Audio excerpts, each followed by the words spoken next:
पहलगाम हल्ल्यामुळे प्रत्येक भारतीयाचं रक्त सध्या सळसळतंय। पंतप्रधान मोदींचा मन की बात मधून संवाद। हल्ला दहशतवाद्यांचा भ्याडपणा दाखवणारा होता। देशासमोरच्या संकटाविरुद्ध लढण्यासाठी दृढपणा दाखवला पाहिजे। मोदींचं एकजुटीचं आवाहन। दहशतवादी हल्ल्यात जीव गमावलेल्यांना न्याय मिळेल, पंतप्रधान मोदींची ग्वाही। आज मन की बात करताना अत्यंत दुःख होत असल्याची मोदींकडून भावना व्यक्त। भारताच्या दुश्मनांना काश्मीर पूर्वपदावर येऊ नये वाटतं, मोदींचं मन की बात मध्ये वक्तव्य। पाकिस्तानचा महाराष्ट्रात आलेला एकही नागरिक बेपत्ता नाही, मुख्यमंत्री देवेंद्र फडणवीसांचं वक्तव्य। संध्याकाळपर्यंत सगळे पाकिस्तानी भारताबाहेर जातील, फडणवीसांचा दावा। जम्मू काश्मीरचा विकास थांबला पाहिजे या उद्देशानं दहशतवादी हल्ला, छगन भुजबळांची प्रतिक्रिया।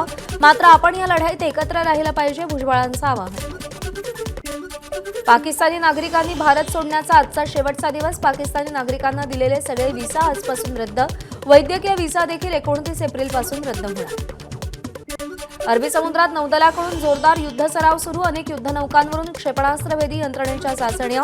युद्धनौकांवरून गोळीबाराचाही सराव। कधीही, कुठेही आणि कसेही तयार आहोत, नौदलाची घोषणा।